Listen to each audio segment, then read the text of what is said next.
சினிமாவையே மிஞ்சிய கொடூரம். காம இச்சைக்காக ஒரு குடும்பத்தையே கருவறுத்த நெஞ்சை உறைய வைக்கும் சம்பவம். கொலை நகரமாகும் தலைநகரம். ஒரே இரவுல 3 வெவ்வேறு இடங்கள்ல கண்டெடுக்கப்பட்ட படுகொலை செய்யப்பட்ட உடல்கள். என்ன நடந்துச்சு இந்த வீடியோல பார்க்கலாம்.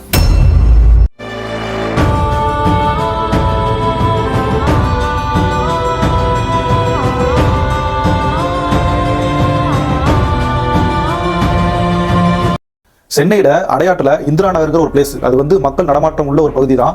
அங்க ஒரு சாக்கு மூட்டை சந்தேகத்துக்கிழமை இருந்திருக்கு. அதுவும் ரத்தக்கரை படிஞ்சு இருந்திருக்கு. உடனே போலீஸுக்கு தகவல் தெரிவிக்கிறாங்க. அங்க பார்த்தா ஒரு அடையாளம் தெரியாத ஒரு ஆண் நபருடைய சடலம் கண்டெடுக்கப்படுது. அதுவும் படுகொலை செய்யப்பட்ட நிலையில். அதே நேரத்தில் பாத்தீங்கன்னா பெருமுடி குப்பமேட்டுல ஒரு அடையாளம் தெரியாத ஒரு பெண்ணினுடைய சடலம் கண்டெடுக்கப்படுது. அட் தி சேம் டைம் மத்திய கைலாசு கூவம் பகுதியிலும் பாத்தீங்கன்னா ஒரு குழந்தையினுடைய சடலம் கொலை செய்யப்பட்ட நிலையில் கண்டெடுக்கப்படுது. ஒரே இரவுல 3 வெவ்வேறு இடங்கள்ல 3 உடல்கள் கைப்பற்றப்படுது. உடனே என்ன பண்றாங்க அப்படின்னா ராயப்பேட்டை ஜிஹெச்சுக்கு அனுப்பி அதை பிரேத பரிசோதனை பண்றாங்க. அதே சேம் டைம்ல போலீஸ் விசாரணை தொடங்குறாங்க. அந்த அடையாட்டுல இந்திரா நகர்ல அது மக்கள் நடமாட்ட ஒரு பகுதி. அங்க இருக்க ஒரு சிசிடிவி கேமரா ஃபுட்டேஜ் ஆய்வு பண்ணி பாக்குறாங்க. அதுல ஒரு 2 நபர்கள் 2 வீலர்ல அந்த சாக்கு மூட்டை வீசி செல்வது அதுல ரெக்கார்ட் ஆயிருக்கு.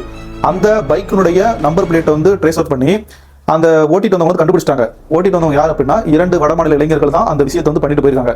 அவங்கள விசாரணைக்கு உட்படுத்தும் போதுதான் பல திடுக்கிடும் தகவல் நமக்கு வெளியே வருது.